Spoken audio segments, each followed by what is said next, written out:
बिस्मिल्लाहिर्रहमानिर्रहीम। अस्सलाम वालेकुम नादरीन, आप यूट्यूब चैनल देख रहे हैं। मैं इमरान खान हूँ। नादरीन, अमरीकी सदर डोनाल्ड ट्रंप पहुँच गए हैं चाइना। ये बहुत इंपॉर्टेंट दौरा है और जिस माहौल में जिस मौके पर ये दौरा हो रहा है, ये मौका भी बड़ा अहम है, ये दिन भी बड़े इंपॉर्टेंट है। खित्ते में एक जंग लगी हुई है। डोनाल्ड ट्रंप इससे पहले 2017 में चाइना गए थे। अमरीकी सदर बहुत कम ही चाइना जाते हैं, लेकिन डोनाल्ड ट्रंप ने 2017 में एक दौरा किया था। जब वो पहले अमरीकी सदर बने थे तो सदर बनने के बाद उन्होंने अमेरिका से एक दौरा किया चाइना का, और अब उन्होंने इस मरतबा फिर सदर बनने के बाद जब एक साल उनका मुकम्मल हो गया तो दूसरे साल में उन्होंने फिर से चाइना का दौरा किया है। अब डोनाल्ड ट्रंप चाइना पहुंचे हैं तो 4-5 चीज़ें बड़ी इंपॉर्टेंट हैं जो वहाँ पे अंडर डिस्कशन आएंगी। नंबर एक तो ये है कि अमेरिका ईरान तनाज़ा जो है ये ज़रूर डिस्कस होगा। अब नए हुर्मुज़ से कैसे वहाँ से अब खोला जाए, यूरेनियम का क्या करना है, कौन सालसी कर सकता है। एक बात अमेरिका में बार बार की जा रही है कि अगर इस दौरे में कोई मामला हल ना हुआ या इस दौरे के ज़रिए से ईरान और अमेरिका के बीच में कोई जंगबंदी मुस्तकिल नहीं हो जाती, तो इस बात का बड़ा इम्कान है कि इस दौरे के कुछ दिनों के बाद अमेरिका एक बड़ा हमला कर सकता है ईरान पर। तो चाइना अमेरिका को पेशकश कर सकता है, क्योंकि ईरानियों से चाइना राब्ते में है और ईरानी वज़ीर ख़ारजा चीन गए भी थे और वहाँ पे बड़ी लंबी चौड़ी डिस्कशन हुई थी डोनाल्ड ट्रंप के दौरे के हवाले से भी। तो चाइना बता सकता है कि वो क्या कुछ ऑफर कर सकता है ईरान की जानिब से अमेरिका को। और चीन एक ऐसा सालिस है जिसकी बात ईरान भी तस्लीम कर लेगा। वजह यह है कि चाइना जब गारंटी देगा तो फिर चाइना को पहरा भी देना पड़ेगा, और चाइना एक बड़ी पावर है जो अमेरिका की आंखों में आंखें डालकर बात कर सकती है। पाकिस्तान सालिस ज़रूर है, लेकिन पाकिस्तान अमेरिका को वापस टका के जवाब नहीं दे सकता, चाइना ये कर सकता है। तो एक तो ये है कि जो अमेरिका का और ईरान का तनाज़ा है, अब इस दौरे की अहमियत बहुत बढ़ गई है। जंग होनी है या नहीं होनी, इस दौरे के बाद हमें पता चलेगा। नंबर 2, ताइवान का मसला है, जहाँ पे अमेरिका की एक पोजीशन है कि ताइवान एक आज़ाद खुद मुख्तार मुल्क है, जबकि चाइना उसे अपना हिस्सा कहता है। साउथ चाइना सी में बड़े तनाज़ात हैं, माजी में भी यहाँ पे काफ़ी ज़्यादा हालात ख़राब रहे हैं। तो अब ये चीन और अमेरिका के बीच में एक मसला ये भी है। लेकिन जो बड़ा मसला है वो तजारती मामलात हैं, सरमायाकारी के मामलात हैं, एनर्जी की ज़रूरियात हैं, रेयर अर्थ मिनरल्स हैं। ये वो चीज़ें हैं जिनमें चीन अमेरिका से आगे जा रहा है। मैं आगे चल के आपको बताता हूँ कि इस वक्त आगे कौन है, अमेरिका है या चाइना है, और दोनों के आदादो शुमार क्या है। मैं आपके सामने वो हैरान कुन चीज़ें रखूंगा कि आपको पता चलेगा कि दुनिया की सुपर पावर फ्यूचर में चाइना अगर बनने जा रहा है तो कैसे बनने जा रहा है। नंबर 4, दिफाई नुक्ता नज़र से अपने अपने मफादात हैं। दोनों ममालिक के अपने अपने इत्तेहादी हैं, अपने अपने मफादात हैं। यानी चाइना के बड़े अच्छे ताल्लुकात हैं शुमाली कोरिया से, रशिया से, और अमेरिका के बहुत बुरे ताल्लुकात हैं रशिया से और शुमाली कोरिया से, और वो जनूबी कोरिया को सपोर्ट करते हैं, यूक्रेन को सपोर्ट करते हैं। तो यहाँ पे ये तनाज़ात अपनी जगह पे, लेकिन सबसे बड़ा मसला दोनों ममालिक के बीच में जो होगा वो ट्रेड का होगा, आलमी तजारत का होगा, कारोबार का होगा। इन चीज़ों को ज़्यादा डिस्कस किया जाएगा। और ट्रंप के साथ जो टीम गई है उनमें ज़्यादातर तजारती लोग हैं, बड़े तगड़े लोग हैं। जिस वक्त डोनाल्ड ट्रंप चाइना का दौरा कर रहे हैं उस वक्त अमेरिकन मीडिया ने चाइना के हवाले से बहुत सारी ऐसी खबरें छापना शुरू कर दी हैं जो एंटी चाइना है। अमेरिकन एस्टेब्लिशमेंट को भी इस बात का पता है कि जब तक हमारा मीडिया और हमारी अवाम चीन के खिलाफ सोचते रहेंगे और बोलते रहेंगे, तब तक हमारे दिफाई अखराजात बढ़ते रहेंगे। और दिफाई अखराजात बढ़ने का मतलब यह है कि जो मिलिट्री एस्टेब्लिशमेंट है अमेरिका की, उनके पास बहुत सारा पैसा रहेगा। तो हर जगह पे दुनिया में जहाँ पे भी फौज होती है वो अपनी रेलिवेंसी को कायम रखने के लिए बदमनी या खौफ का एक निज़ाम जो है वो उसे कायम रखने की कोशिश करती है, ताकि लोग अपना पैसा बजट के ज़रिए से दिफाई अखराजात पे खर्च करते रहें।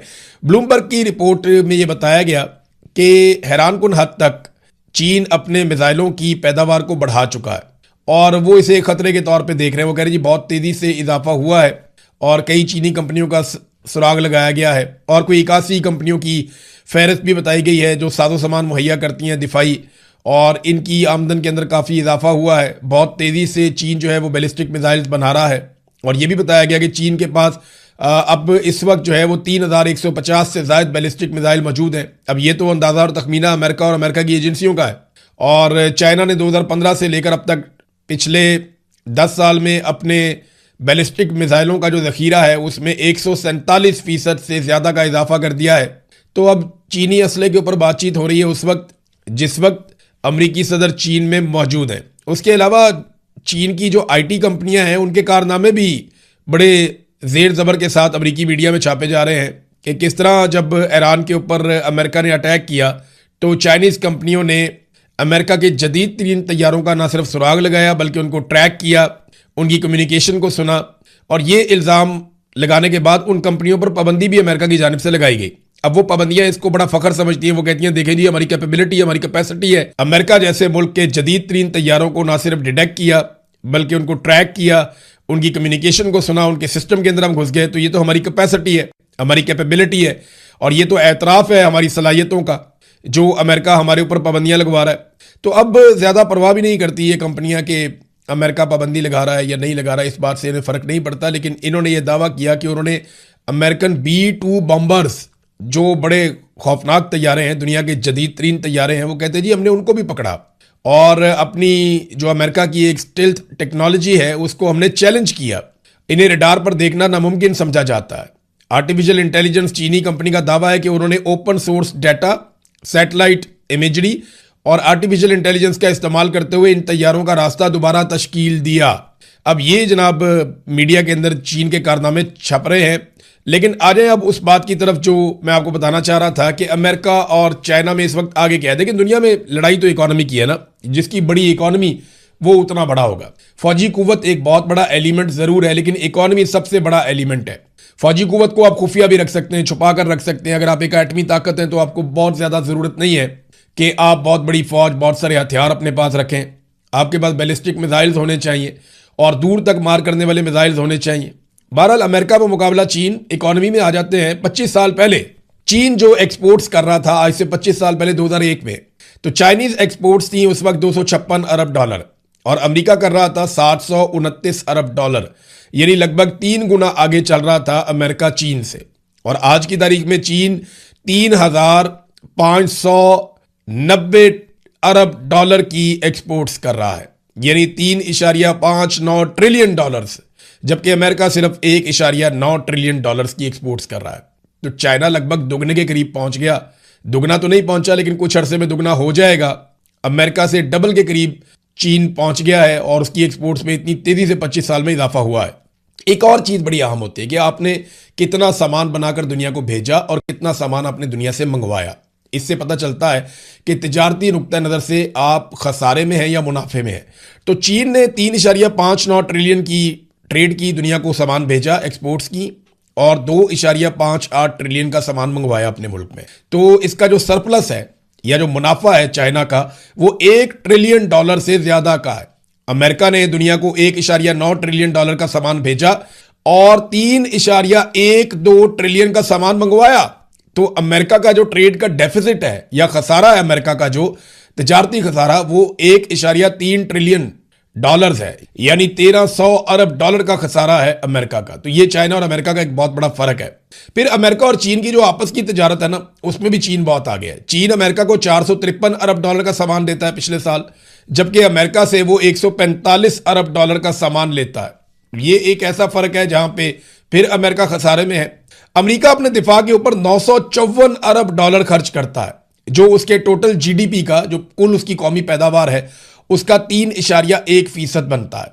$954 अरब ये अमेरिका खर्च करता है अपने दिफा के ऊपर, जबकि चीन अपने दिफा के ऊपर इससे काफी कम पैसे खर्च करता है, $336 अरब, और ये उसकी GDP का 1.7% है। यानी चाइना बहुत कम पैसा खर्च करता है, लेकिन इसके बावजूद चाइना एक बहुत बड़ी और मजबूत मिलिट्री पावर बन चुका है और उसने अपने हथियारों का लोहा मनवाया, चाहे पाकिस्तान के जरिए मनवाया। चीन जो है इस वक्त दुनिया के अंदर जितनी भी एक बड़ी मार्केट, दुनिया की सबसे बड़ी और तगड़ी मार्केट बन गई है इलेक्ट्रॉनिक गाड़ियों की, कि इलेक्ट्रिक कारें आपने पूरी दुनिया को सप्लाई करनी है। तो चाइना इस मार्केट का लगभग 48% कंट्रोल कर चुका है। दुनिया में 48% इलेक्ट्रिक गाड़ियां चीन की हैं, जबकि अमेरिका दुनिया की मार्केट में सिर्फ 10% इलेक्ट्रिक गाड़ियां बना सका। तो चीन इस शोबे में भी बहुत आगे है। फिर जो रेयर अर्थ मिनरल्स हैं, फ्यूचर में पूरी दुनिया ने जिनसे कंट्रोल होना है, ये 17 मुख्तलिफ एलिमेंट्स हैं। इनके ऊपर एक वीलॉग करेंगे, आपको बताएंगे ये क्या होता है और किस काम आते हैं और किस तरह निकाले जाते हैं, दुनिया को इसका नुकसान क्या हो रहा है और कौन से मुल्क इसको इकट्ठा कर रहे हैं। लेकिन मैं आपको ये बता देता हूं कि दुनिया के आधे से ज्यादा रेयर अर्थ मिनरल्स वो चाइना के कंट्रोल में है, और यानी 44 मिलियन टन चीन के पास रेयर अर्थ मिनरल उसके कंट्रोल में है। ब्राजील के पास 21 है, वो दूसरे नंबर पे है। तीसरे पे इंडिया है, उसके पास 7 मिलियन टन है, और ऑस्ट्रेलिया अगले नंबर पे है, उसके बाद 6 मिलियन टन है, उसके बाद रूस है 4 मिलियन टन है, फिर वियतनाम है 4 मिलियन टन है, और अमेरिका उसके बाद आता है 2 मिलियन टन उसके पास रेयर अर्थ मिनरल्स हैं। अब ये क्यों डोनाल्ड ट्रंप और अमेरिकी हुकूमतें या American establishment rare earth minerals के पीछे भाग रही हैं? क्यों ये यूक्रेन को, पाकिस्तान को, वेनेजुएला को, इवन ग्रीनलैंड के अंदर भी उतने ही रेयर अर्थ मिनरल्स मौजूद हैं जितने अमेरिका में। तो ये क्यों सबने इतना रोला डाला हुआ है? क्योंकि अमेरिका ये जानता है कि ये रेयर अर्थ मिनरल्स उनको चाहिए और उसके लिए वो जोर लगा रहे हैं। बहुत आगे है इस शोबे में चाइना अमेरिका से। नाज़रीन, डोनाल्ड ट्रंप ने एक बड़ा अजीबोगरीब काम किया। वो सोशल मीडिया पे पोस्ट करते रहते हैं। वो चीन जाने से पहले उन्होंने एक पोस्ट लगा दी सोशल मीडिया पे, उसमें उन्होंने एक नक्शा दिखाया और वो नक्शा है वेनेजुएला का नक्शा दिखाते हुए उसके ऊपर लिखा हुआ है कि 51st स्टेट, यानी अमेरिका की 50 रियासतें हैं। वो ये कहते हैं वेनेजुएला को हम अपनी 51वीं रियासत बनाएंगे, यानी वेनेजुएला को अमेरिका का हिस्सा डिक्लेयर कर दिया एक तरीके से अमेरिकी सदर ने। अब ये ऐसा होता तो नहीं है, लेकिन डोनाल्ड ट्रंप इस वक्त जिस किस्म की जहनी हालत का शिकार हैं, वो इस किस्म का कोई काम कर भी सकते हैं, अनाउंस भी कर सकते हैं। इस वक्त उन्हें समझ नहीं आ रही कि वो पब्लिक को राजी कैसे करें। शायद इस दौरे से डोनाल्ड ट्रंप को कुछ थोड़ा बहुत मिल जाए, लेकिन ऐसा फिलहाल दिखाई नहीं देता। अमेरिका के अंदर एक और एतराफ हुआ है और ये अमेरिकी सेनेट में हुआ, कहीं और नहीं हुआ। ईरान अमेरिका जंग में 39 अमेरिकी तैयारे तबाह हुए हैं। ये अमेरिकी रुकन कांग्रेस ने इस बात को तस्लीम किया।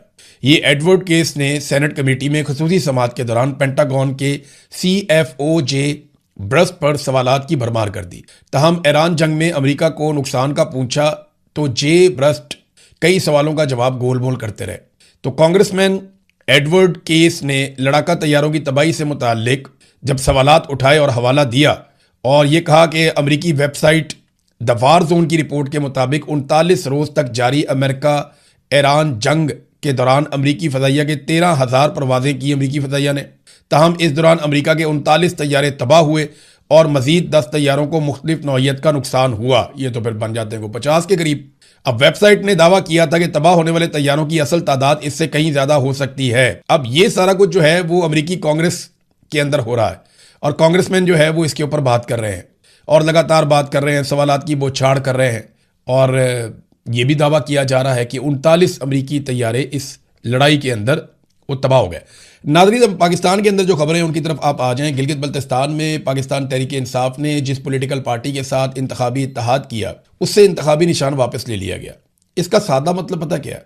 इसका सादा मतलब ये है कि ये निज़ाम सारा कुछ करने के बावजूद, पूरा जोर लगाने के बावजूद, इमरान खान साहब को, उनकी फैमिली को, उनकी पार्टी को दीवार से लगाने के बावजूद, मखसूस नशिस्तें छीनने के बावजूद, इमरान खान साहब की एक आंख की बिनाई ज़ाया करने के बावजूद, उसे कैद तन्हाई में डालने के बावजूद, आलमी सतह पे शटल कॉक बनने के बावजूद, कभी इधर भाग रहे हैं, कभी उधर भाग रहे हैं, कभी उधर भाग रहे हैं, ट्रंप से तारीफें करवाने के बावजूद आज भी जेल में कैदी नंबर 804 का मुकाबला ये निज़ाम नहीं कर सकता। इन्होंने सारा कुछ करके देख लिया। मैंने कहा था कि ये उल्टे भी लटक जाए ना तो अल्लाह रब्बुल इज़्ज़त ने इमरान खान को जो इज़्ज़त दी है वो ये नहीं छीन सकते, क्योंकि इज़्ज़त अल्लाह रब्बुल इज़्ज़त देता है, वही उसका मालिक है और वो आप किसी से उसकी इज़्ज़त छीन नहीं सकते।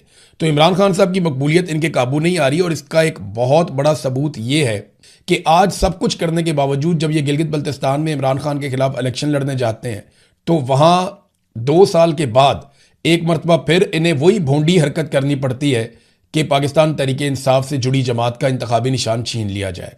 ये है इस निज़ाम की टोटल औकात। आप बिला वजह घबराए रहते हैं। मैं पाकिस्तानियों से मुखातिब हूँ कि पाकिस्तानियों इनकी यही औकात है, ये इसी काबिल है। आप बिला वजह इनसे डरते हैं, इनसे घबराते हैं, इनकी इतनी औकात है। ये आज भी इमरान खान का मुकाबला करने के लिए फाउल खेल रहे हैं। ये मैदान में कभी आपका मुकाबला नहीं कर सकेंगे और जिस दिन आप मैदान में निकलेंगे आप देखेंगे इनको सरेंडर करते हुए, अपने सामने घुटने टेक कर झुकते हुए आप देखेंगे, फिर आप इनसे इनका काम करवा लीजिएगा। तो ये निज़ाम जो है उसने अपनी शिकस्त तस्लीम की है इमरान खान के सामने एक मरतबा फिर इंतखाबी निशान वाला गंद मार के। नाज़रीन, पाकिस्तान में हुकूमत ने 28वीं आईनी तरमीम के लिए कोशिशें तेज कर दी हैं। 2 चीज़ें जिसके ऊपर इस वक्त काम हो रहा है, एक तो 28वीं आईनी तरमीम करवानी है और हर हाल में करवानी है और कोशिश ये है कि इस 28वीं आईनी तरमीम को बजट से पहले पास करवा लिया जाए और दूसरा बजट भी पास करवाना है। बजट पास करवाना हुकूमत के लिए कोई मसला तो अब है नहीं, क्योंकि मिलिट्री एस्टेब्लिशमेंट ने 17 सीटों से बढ़ाते मखसूस नशस्तें लेकर दी। बहुत सारे MNAs को डिस्क्वालीफाई करके उनकी जगह पे PMLN के बंदे लाए गए। तो करते कराते उनको सादा अक्सरियत दिलवा दी है। वो बजट तो अपना पास कर ही लेंगे। अब पीपल्स पार्टी और PMLN ने बजट में क्या बातचीत करनी है या क्या बहस करनी है? वो तो आईएमएफ ने बना बनाया बजट देना है। और ये बात अब मैं नहीं कर रहा, ये बात हुकूमती वज़रा खुद करते हैं कि हम बजट आईएमएफ से मुशावरत से बना रहे हैं, आईएमएफ की शराइत के मुताबिक अपना बजट बना रहे हैं। आईएमएफ हमें बताएगा कि हमने बजट क्या बनाना है और क्या नहीं बनाना।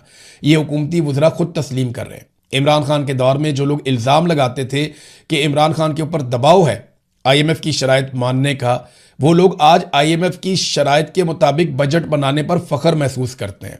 कितना फ़र्क आ गया पाकिस्तान में। इमरान खान के दौर में ज़रा आईएमएफ के साथ बातचीत भी होती थी ना, तो पाकिस्तान के मीडिया पे एंकर्स नाच नाच के घुंघरू तोड़ देते थे कि ये क्या हो गया। हम सब बहुत तनकीद करते थे। लेकिन आज आईएमएफ कर्जे की एक किस्त देता है तो हम सारे खुशी के साथ ये अनाउंस करते हैं कि पाकिस्तान को बहुत बड़ी मुआशी कामयाबी मिल गई। तो बहुत फ़र्क है। फ़र्क सिर्फ ये है कि उस वक्त मिलिट्री एस्टेब्लिशमेंट हुकूमत के खिलाफ थी और आज की मिलिट्री एस्टेब्लिशमेंट इस हुकूमत के साथ खड़ी हुई है। मईशत का जो गेम चेंजर था SIFC, ये अंसार अब्बासी साहब ने भी खबर दी है, उसका 16 महीने में अभी तक एक भी इजलास नहीं हुआ। यानी एक तरफ आसिम मुनीर ने कहा था गेम चेंजर है, ये कर देंगे वो कर देंगे, खुद इसके अंदर आकर बैठ गए, जर्नैल इसके अंदर बैठा दिए। मैंने पहले कहा था कि जर्नैल लड़ाई के लिए भर्ती होते हैं, इनके हाथ में बंदूक है, इनका दिमाग कम काम करेगा। जिसके हाथ में भी आप बंदूक दे देंगे ना, जिसके हाथ में हथियार होगा, उसका दिमाग थोड़ा सा कम काम करेगा। वो इसलिए कि उसे लगेगा ज़्यादातर काम तो मैं बंदूक से निकाल लेता हूँ, तो मुझे क्या ज़रूरत है अपने दिमाग का इस्तेमाल करने का। तो फौज का ये काम नहीं होता, उनका काम लड़ाई है। और लड़ाई में भी देखें फैसले हुकूमत ने करने होते हैं, क्योंकि फौज की इतनी इंटेलिजेंस नहीं होती कि वो इन मामलात को समझे। लिहाजा हुकूमत को हमेशा फौज से अलग रखा जाता है और कोशिश की जाती है कि इनके दरमियान सिर्फ ऑर्डर का एक राब्ता हो कि हुकूमत इनको ऑर्डर दे और ये अपना काम करे। अब देखें दुनिया में वहीं पर ममालिक कामयाब है। अमेरिका के अंदर वहाँ सेनेट में कांग्रेस में बुला लेते हैं और बुलाकर अमरीकी फ़ौजी अफसरान को, इंटेलिजेंस अफसरान को वो ऐसे सवाल जवाब करते हैं और वो जवाब बेचारों को देना पड़ता है। इधर आर्मी चीफ से सवाल करते हुए 10 दफ़ा तो पहले उसकी तारीफ करनी पड़ती है और अपने मुहब्बे वतन होने के सबूत देने पड़ते हैं, फिर कुछ बयानात देने पड़ते हैं और उसके बाद फिर आप डरते डरते एक सवाल करते हैं आर्मी चीफ से। तो ये तो अजीबोगरीब पाकिस्तान के अंदर सूरत हाल है। तो नाज़रीन, 28वीं आईनी तरमीम की भी कोशिश हो रही है, बजट की भी तैयारियां हो रही हैं और एक पोलिटिकल पार्टी है जो अपोजिशन में है, वो पाकिस्तान तहरीक इंसाफ। दिलचस्प बात यह है कि अपोजिशन की कोई तैयारी नहीं है। अपोजिशन ना 28वीं तरमीम के लिए तैयार है। मैंने आपको आज से 6-7 माह पहले बता दिया था और लगातार बताया था कि 28वीं आईनी तरमीम आएगी। अभी आपको 2 हफ्ते पहले दोबारा बताया कि 28वीं आईनी तरमीम के ऊपर तेज़ी से काम हो रहा है। कोई 1.5 माह पहले भी मैंने एक वीलॉग किया था, उसमें भी बताया था कि ये उस पर तकरीबन काम मुकम्मल कर चुके हैं। अब इन्होंने सिर्फ 28वीं आईनी तरमीम पास करवानी है। जरदारी और बिलावल पे दबाव डाल रहे हैं कि अच्छे बच्चों की तरह इसको पास करवाओ। बिलावल को भी पता चले ना ब्रूट मेजॉरिटी होती क्या है। बड़े चौड़े होकर आकर उन्होंने कहा था ब्रूट मेजॉरिटी से हम ये आईनी तरमीम करवा लेंगे। यानी सारी ज़िंदगी नाना ने और माँ ने जो है वो जमहूरियत के नाम के ऊपर गुजार दी। इन्होंने जनाब गड़ी खुदा बख्श की कब्रों के ऊपर जमहूरियत के अलम बुलंद किए और उसके बाद डिक्टेटर की गोदी में बैठ गए जाके बाप बेटा दोनों। तो इन्होंने भी कोई कसर नहीं छोड़ी, इन्होंने कोई कसर नहीं छोड़ी जमहूरियत का गला दबाने में। नाज़रीन, अब यहाँ पे पीटीआई की तैयारी होनी चाहिए थी बतौर अपोजिशन बजट के मामले पे, 28वीं तरमीम के मामले पे। वो असेंबली में आपस में लड़ रहे हैं। वहाँ उन्होंने पोल खोल दिया कि इकबाल अफरीदी का बेटा जो है उसने इटली में असाइलम अप्लाई किया हुआ है। वो बेशुमार पाकिस्तानियों ने असाइलम अप्लाई किया हुआ है। इधर कितने ही पाकिस्तानियों ने मुझे कहा कि जनाब आप बताएं कि पाकिस्तान में हालात क्या है, एक लेटर हमें लिख दें, हमें असाइलम मिल जाएगा इस मुल्क से, हम पाकिस्तान वापस नहीं जा सकते, एजेंसियाँ में पकड़ के मार देंगी, वो हमारे साथ बहुत जुल्म और ज्यादती करते हैं। बहुत सारे लोगों ने असाइलम लिया हुआ है पाकिस्तान से बाहर आकर। सोचने वाली बात यह है कि पाकिस्तान की मिलिट्री एस्टेब्लिशमेंट ये पाकिस्तान की कौन सी नेकनामी करवा रही है। जो भी मुल्क असाइलम देता है वो ऐसे ही नहीं दे देता, वो पूरी तहकीकात करके देता है। और पूरी दुनिया में ये परसेप्शन बना हुआ है कि पाकिस्तानी शहरी पाकिस्तान के अंदर बहुत ज़्यादा जुल्म और फस्तायत का शिकार है और उनको बाहर आकर असाइलम लेना पड़ता है। अब इकबाल अफरीदी साहब बदमज़ा थे, वहाँ पे वो एक अजीबोगरीब लड़ाई हो गई। तो पीटीआई वाले आपस में लड़ रहे हैं और हुकूमत जो है वो चुप करके 28वीं आईनी तरमीम और अपने बजट की तैयारी कर रही है। इस वक्त ना नाज़रीन, निज़ाम के साथ एक ही आदमी लड़ रहा है जिसका नाम इमरान खान है और उसके करीबी साथी हैं। बहुत सारे ऐसे लोग हैं जो बेचारे कुर्बानियाँ दे रहे हैं, या आम पाकिस्तानी हैं वो लड़ रहे हैं, या सोशल मीडिया के ऊपर लोग हैं, या ओवरसीज़ पाकिस्तानी हैं वो कुर्बानी दे रहे हैं। पाकिस्तान तहरीक इंसाफ के नाम पे जिन लोगों ने वोट दिया उनमें से अक्सर लोग जो है वो कन्फ्यूजन का शिकार हैं, घबराहट का शिकार हैं, परेशानी का शिकार हैं और उन्हें समझ नहीं आ रही है क्योंकि लीडर जेल के अंदर है, अंदर से कोई कमांड नहीं आ रही और ये एक बहुत बड़ा रीज़न है। नाज़रीन, ये जो औरत पकड़ी गई है ना, इसके ऊपर बड़ा रोला पड़ गया पाकिस्तान में। मीडिया इसी को दिखाई जा रहा है। ऐसा लगता है कि एस्टेब्लिशमेंट ने कहा है कि इसको जितना उठा सकते हो उठाओ ताकि दीगर मामला दब जाए। अब मीडिया को एक टॉपिक मिल गया उठाने के लिए, अनमोल पिंकी का। वैसे मैंने पाकिस्तान में ना 2 ऐसी मुलजिमा देखी हैं जिनको प्रोटोकॉल पुलिस की जानिब से दिया गया इस नौइयत का। वैसे तो हर तरफ मुजरिमों को प्रोटोकॉल ही मिलता है अगर आप एस्टेब्लिशमेंट के मफाद के खिलाफ नहीं है तो। एक मैंने मरियम नवाज को ऐसा प्रोटोकॉल देखा था और एक मैंने अनमोल पिंकी का ऐसा प्रोटोकॉल देखा। दोनों को ज़बरदस्त प्रोटोकॉल पुलिस ने दिया। याद है मरियम नवाज जब आती थी पेशियों पे तो उसका कलम नीचे गिर गया तो उठा के दिया गया, पुलिस वाले उसको सलूटे मारते थे, उसको प्रोटोकॉल देते थे, उसका ख्याल रखते थे मरियम नवाज का। और वो भी इसी तरह दंदनाती हुई चौड़े होके फुल हैं कि जनाब हम तो ये कर देंगे वो कर देंगे, धमकियां भी लगाते थे। नैब को इन्होंने धमकी लगाई तफ्तीश में कि हमारी बारी आ जाएगी फिर हम तुम्हें बताएंगे। वो बेचारे नैब वाले सारे अब डरे डरे रहते हैं, कई बेचारे निशाने इबरत बन भी गए हैं। रिजवान साहब आपको याद होगा उनका तो इंतकाल हो गया जो शहबाज शरीफ फैमिली की सारी इंक्वायरी कर रहे थे। तो मैंने एक मरियम नवाज और एक ये अनमोल पिंकी, इन दोनों को देखा कि इन्होंने पुलिस का प्रोटोकॉल बतौर मुलजिमा हासिल किया है। और भी बहुत सारे होंगे। अब तक के लिए इतनी, अपना ख्याल रखिएगा, अपने चैनल का भी अल्लाह हाफिज़। अब आप नाज़रीन अंदाज़ा करें कि आम आदमी को इन्होंने क्या दिया। क्या जब से ये लोग आए तब से लेकर अब तक सरकारी मुलाजिम की तनख्वाह 100% भी बढ़ी है? यहाँ तो 500% से लेकर 1000% तक इन्होंने, यानी 5 गुना से 10 गुना इन्होंने इजाफा कर दिया। तो एक आम आदमी जो है ना उसको आधा गुना भी नहीं मिला, यानी 50% भी बढ़ोतरी उसकी नहीं हुई। जो तनख्वाहें पिछले दौर में थी उसके साथ आप मवाजना करके देख लें, इन्होंने सारी रेवड़ियां आपस में बांटी हैं। आम आदमी के लिए ये पाकिस्तान छोड़ा ही नहीं इन्होंने, ये अशराफिया का पाकिस्तान बन गया है। वो दिन रात लूट मार कर रहे हैं। गरीब आदमी की तनख्वाह बढ़ानी होगी ना सरकारी मुलाजिम की, कहेंगे जी हम IMF से पूछ के बताएंगे, IMF हमें इजाजत देगा। गरीब को सब्सिडी या सहूलत देनी है जी, IMF से पूछेंगे। अपने जहाज ये जब मर्जी लेते हैं, गाड़ियां ये जब मर्जी लेते हैं, अयाशियां ये जब मर्जी करते हैं, बैरूनी दौरे जब मर्जी करते हैं, महंगे तरीन अल्ले तलल्ले खर्चे जब मर्जी करते हैं, अपनी तनख्वाहें जब मर्जी बढ़ा लेते हैं, इन्हें पूछने वाला कोई नहीं।